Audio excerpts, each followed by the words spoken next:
Salut à tous, bienvenue dans votre rendez-vous quotidien qui concerne le calendrier de l'Avent spécial série. Aujourd'hui nous sommes le 3 décembre, c'est parti pour la troisième série.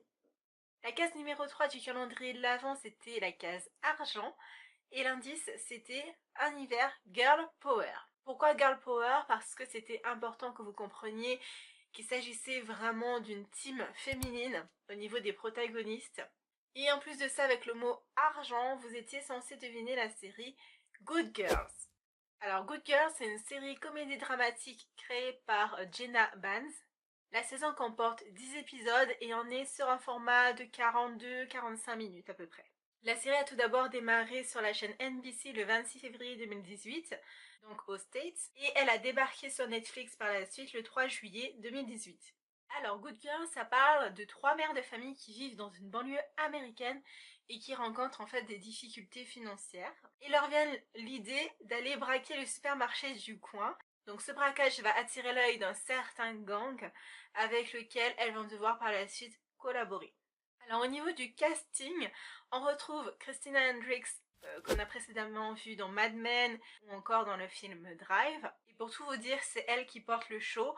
Elle incarne parfaitement son personnage, elle est en place. Après, les autres actrices font très bien le job aussi. Leurs personnages sont assez authentiques. Elles ont chacune leur petit truc en fait, les trois nanas. Au niveau de l'ambiance de la série, on est sur quelque chose de pas casse-tête, avec des airs un peu à la Desperate Housewives. Et il y a une vraie complicité entre les actrices en fait, ce qui les rend assez attachantes. Voilà, il y a des moments qui sont assez drôles, d'autres un peu plus sérieux. C'est une vraie comédie dramatique en fait. Tous les éléments sont là en tout cas. Mais après, il y a du bon et il y a du moins bon quoi.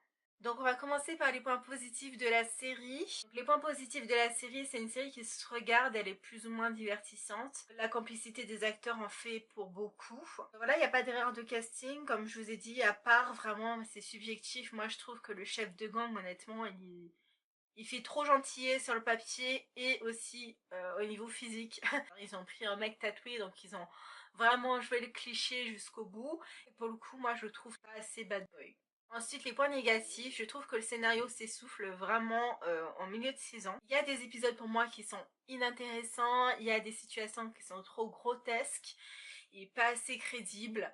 Et c'est vraiment ce qui m'a gâché le plaisir en fait du visionnage. C'est vraiment dommage parce qu'on partait vraiment sur une série à potentiel et je trouve que c'est gâcher la série que de mettre des scènes complètement idiote. C'est se foutre un peu de la gueule du téléspectateur, même s'il y en a qui vont dire ok, ça reste une série, c'est pas forcément la réalité.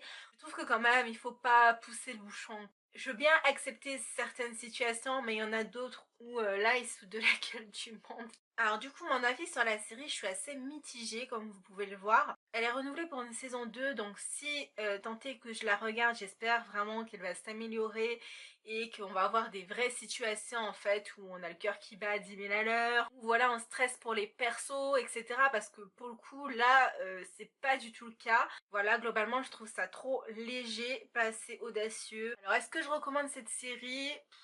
Si vraiment vous avez rien d'autre à regarder et que vous cherchez quelque chose d'assez léger pour faire passer le temps, une série à vous mettre en faisant deux trois rangements chez vous, etc.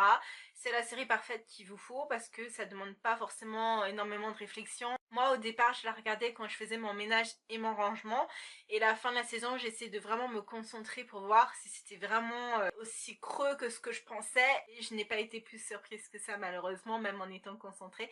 Donc si vraiment vous cherchez une série légère à regarder en faisant 2-3 trucs ou voilà, ou juste à vous mater comme ça avant d'aller vous coucher, ouais pourquoi pas, mais sinon si c'est pas le cas, passez votre chemin, il y a tellement de bonnes séries à l'heure actuelle qui sortent que ça serait bête en fait de perdre votre temps sur une série comme ça.